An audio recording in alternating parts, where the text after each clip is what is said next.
Hello and welcome again to the Writer Review. This is Eric Curut Writer, and this week we're going to be taking a look back at the 1989 movie titled Indiana Jones and the Last Crusade.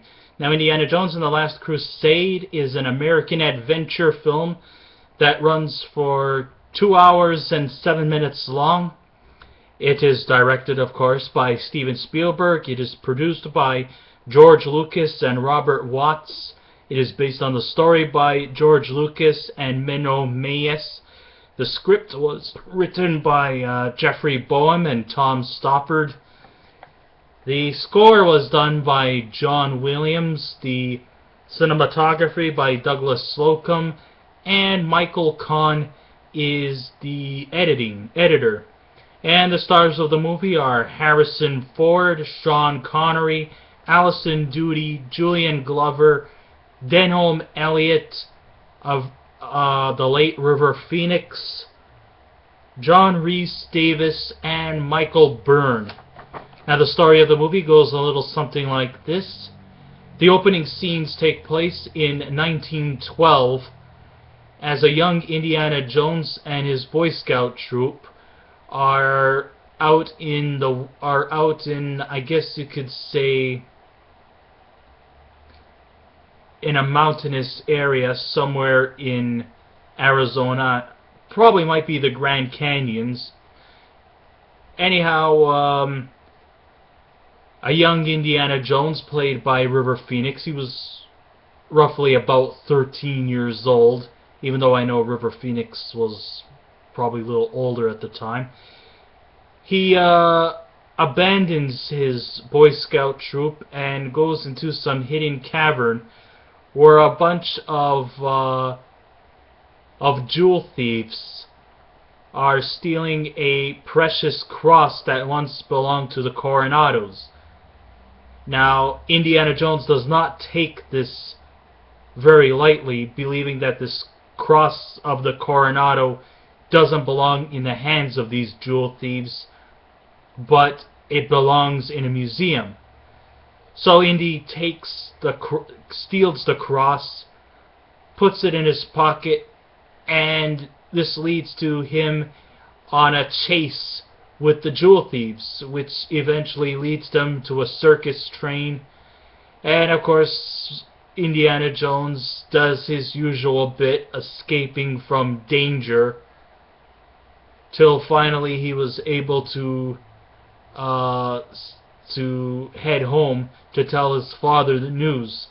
But his father was occupied with another mission, which was, of course, a mission that Dr. Henry Jones Sr. has been trying to accomplish, which was, of course, to search for the Holy Grail, located somewhere in some parts of the world, wherever it may be.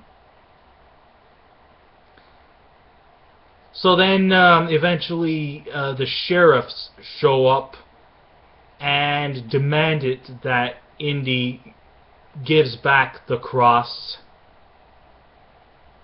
And one of the jewel thieves, who happens to wear a fedora, eventually, as a sign of showing some sort of mutual respect for the young Indy, tells him, "You may have lost this one, kid, but you have gained my respect." So that first part of the movie ends with Indy may not be able to keep the cross to send it to a museum, but instead gets a fedora as a token for his tenacity.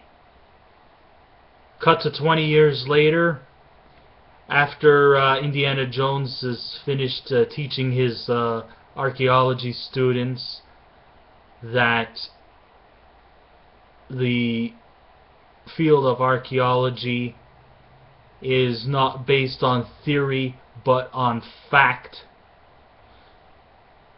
So then suddenly arriving at his office, we are greeted with Dr. Marcus Brody, who tells Indy that a package was left for him, and inside that package was his father's diary. Now Indy was wondering, what the hell is his father's diary doing wrapped up in a package sent to him? And then we are introduced to Walter Donovan, who instructs Indy that that his father is determined to have Indiana Jones assist him in his quest to find the Holy Grail. When Indy returns and goes to his father's estate, we notice that his house has been trashed. So then Indy knows that there's like something really wrong here. And then there was a letter saying that Indy's father has been kidnapped and that he's hiding somewhere in Europe. And it was led to believe that he might be hiding out in Venice, Italy. So then, and that to meet him in Venice, Italy, is a Dr. Schneider. When he arrives in Italy, Dr. Elsa Schneider, played by Alison Doody, greets him. And at first it looks like a camaraderie was formed between Indiana Jones and Dr. Schneider. But she kind of like takes him on a bit of a wild goose chase in Italy, only to realize that a group of Turkish people start, like chasing after him on a boat. And we see Indiana Jones on a boat chase, and then one of the Turkish guys, I think his name was Kazim, reveals to Indy that his father is not in Italy, but actually being held hostage in some place in Salzburg, Austria. So then we go from Italy to Salzburg, Austria, where Indy reunites with his father. So in this movie, actually, Indiana Jones is actually on two missions. One, to rescue his father and to prevent him from further danger. The second one was also to assist his father in the search for this Holy Grail, which contains the cup of Christ. And if you drink from the cup of Christ, it will grant you eternal life. So there's two missions on hand from him. But of course it's not going to be easy because, of course, we see some globe hopping. We go from United States to Venice, Italy, to Salzburg, Germany. Austria, to Berlin, Germany, which was, of course, where we discover that Dr. Elsa Schneider was not really an honest ally with the Joneses, and that she actually is a Nazi sympathizer, and that the Nazis are also on this mission to search for the Holy Grail. So now we also have Dr. Jones, Henry Sr., in a quest to search for the Holy Grail, while at the same time trying to escape from a potential Nazi outrage, And, you know, unlike all these other bad guys, I mean, these Nazis were heavily equipped with machinery, and, you know, it was a constant rescue for Dr. Jones and his father, because it seems like they seem to get into one bit of trouble after another, risking life and limb. And you know, Indiana Jones, of course, he never really uses too much heavy weaponry to get the best of his opponents. Most of it is, you know, like trying to escape from one perilous situation to another. I mean, at the cost of their lives. I know that also happened too in Raiders of the Lost Ark, the Temple of Doom. And I think, you know, like one of the best things I liked about... Here's like one of the best things that I did actually enjoy the most about Indiana Jones and the Last Crusade was that, okay, maybe it was a little more watered down from the more darker themes from Raiders of the Lost Ark and the Temple of Doom, but it also provided a more lightheartedness. There was a lot of great chemistry, especially from veteran performers like Harrison Ford and Sean Connery as Indiana Jones and Sean Connery. I liked the kind of like the father-son relationship between them. On one hand, you know, Indiana Jones really does care a lot about his father, but also at the same time he's also easily annoyed whenever his father calls him Junior. And even though his father kind of comes across as being somewhat eccentric and somewhat dismissive over Indiana Jones's accomplishments and achievements in life, because he's always been so preoccupied and so fixated on finding the Holy Grail, we see to discover that, you know, there's a bit of a, not necessarily a love-hate relationship. There's a love between the two, but also at the same time, he is easily annoyed by his own father. And I think that actually kind of works effectively. The supporting cast was also pretty impressive too, with Alison Doody sometimes playing a bit of a on-off protagonist, antagonist. Kind of hard to believe. She's kind of a bit of a frenemy to both the antagonists and the protagonists.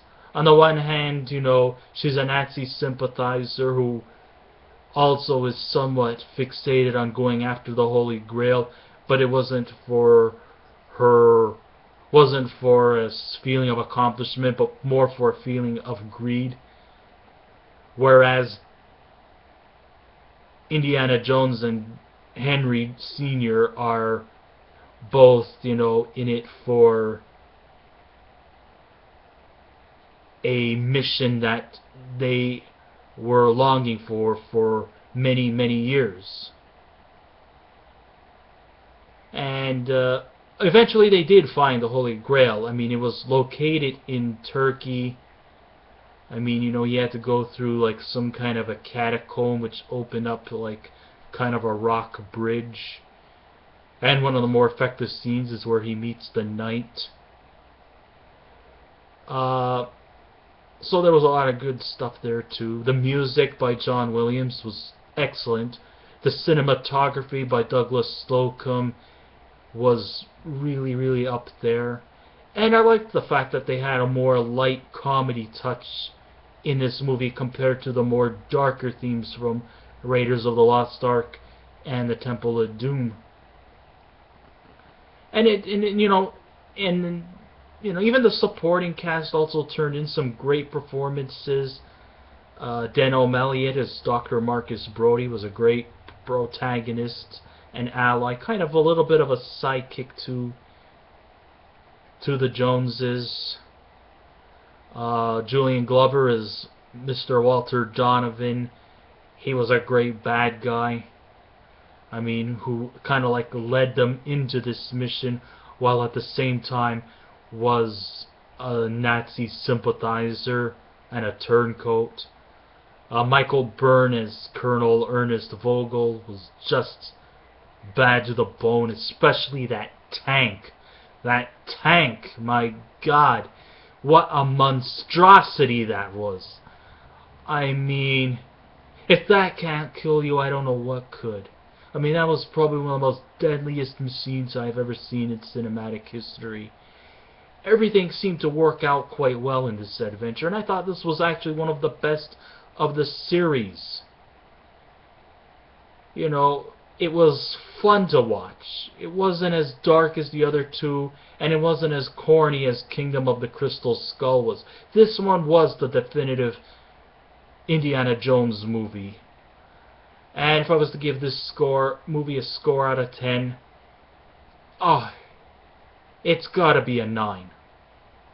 I guess this ends my writer review. Thank you all for listening in.